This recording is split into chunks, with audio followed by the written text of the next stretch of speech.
नमस्कार मंडळी, साध्या सोप्या रेसिपीजमध्ये मी पूनम तुम्हा सगळ्यांचं मनापासून स्वागत करते। आज आपण बनवणार आहोत अगदी चटपटीत अशी कारली फ्राय। थोडीशी झणझणीत आहे, चवीला अप्रतिम आणि सगळ्यात महत्त्वाचं म्हणजे या रेसिपीसाठी ना तुम्हाला कारलं तेलामध्ये फ्राय नाही करायचे, अगदी थोड्याशा तेलामध्ये आपण ह्याला शॅलो फ्राय करणार आहोत आणि त्याचबरोबर कारलं उकडायचंही नाही आहे। अगदी सोप्या पद्धतीने बनवायचे, तर चला सुरुवात करूया।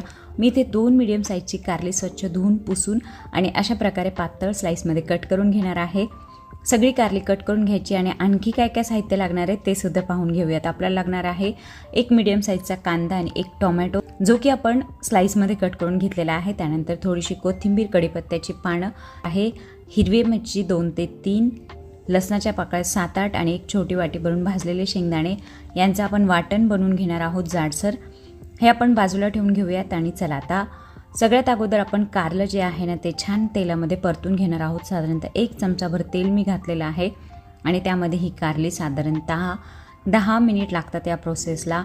मीडियम टू लो हीटवर आपण ह्याला परतून घेणार आहोत। कंटिन्युअस हलवत हे आपण कारलं जे आहे ना ते लाईटली फ्राय करून घेणार आहोत। त्यामुळे तुम्ही मध्ये मध्ये गॅस थोडासा फास्ट केला, मंद केला तरी सुद्धा चालू शकेल।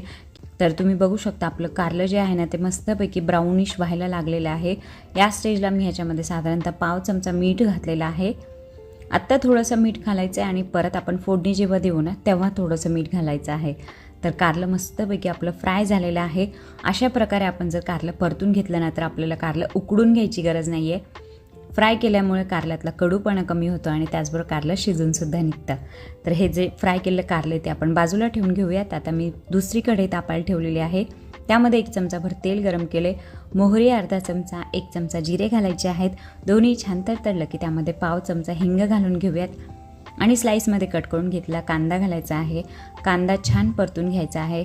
सगळे जे कांद्याच्या स्लाइस आहेत त्या मोकळ्या झाल्या पाहिजेत आणि त्याचबरोबर थोडासा ट्रान्सलुसंट झाला पाहिजे कांदा। त्या स्टेजला आपण ह्याच्यामध्ये टोमॅटो जो की मी स्लाइसमध्ये कट करून घेतला आहे तो सुद्धा ॲड करूयात। तुम्हाला हवा असल्यास तुम्ही कांदा आणि टोमॅटो बारीक कट करून घेतलं तरी सुद्धा चालू शकेल। दोन्ही पण मस्तपैकी परतून घ्यायचं आहे। तर मंडळी कढीपत्ता मी आत्ता ॲड करते। सगळं मस्त परतून झालेलं आहे। थोडंसं मीठ घालूयात आणि परत एकदा 2 मिनिटासाठी परतून घ्यायचं आहे। तर या स्टेजला मी ह्याच्यामध्ये एक छोटा चमचा भरून किंवा अर्धा चमचा साखरसुद्धा घातलेली आहे आणि जे आपण जाडसर वाटण बनवून घेतलं होतं हिरवी मिरची, लसूण आणि भाजलेलं शेंगदाण्याचं ते ॲड करूयात। हळद घालायची आहे अर्धा चमचा, लाल मिरचीची पावडर घालूयात साधारणतः अर्धा चमचा, ही काश्मीरी लाल मिरची पावडर आहे फक्त रंग छान येण्यासाठी। कोथिंबीर घालायची आहे भरपूर, त्याचबरोबर मी ते 1 चमचाभर धना पावडरसुद्धा ॲड केलेली आहे आणि नंतर आपण ह्याच्यामध्ये फ्राय करून घेतलेलं जे कारलं आहे ते ॲड करूयात आणि मस्तपैकी सगळं परतून घ्यायचं आहे। आपलं कारलं तयार होईल मंडळी। एक छोटीशी वाफसुद्धा घ्यायची आहे, साधारणतः 4 ते 5 मिनिटासाठी मंद आचेवर वाफ घ्यायची आहे। सगळं छान मिक्स करा आणि आपलं कारलं फ्राय चटपटीत असं कारलं फ्राय तयार आहे मंडळी। नक्की बनवून बघा। आणि मंडळी तुम्ही जर माझ्या चॅनलवर नवीन असाल ना तर मी माझ्या चॅनलवर अशाच रेसिपीज अपलोड करत असते ज्या की मी माझ्या घरामध्ये माझ्या फॅमिलीसाठी करत असते। त्यामुळे सगळ्या रेसिपीज या ट्राईड आणि टेस्टेड अशाच असतात। चॅनलला नक्की व्हिजिट द्या। त्याचबरोबर व्हिडिओ आवडल्यास लाईक करा, शेअर करा आणि माझ्या चॅनलला सबस्क्राईबसुद्धा करा। बेल आयकॉनचं बटन प्रेस करा जेणेकरून माझ्या नवनवीन रेसिपीजचे अपडेट तुम्हाला येत राहतील। तर ही भाजी तुम्ही चपातीबरोबर, भाकरीबरोबर खाऊ शकता, टिफिनमध्ये सुद्धा देऊ शकता। त्यामुळे नक्की बनवून बघा। व्हिडिओ शेवटपर्यंत पाहताय त्यासाठी खूप खूप धन्यवाद मंडळी। असंच प्रेम देत राहा। Thank you so much. बाय।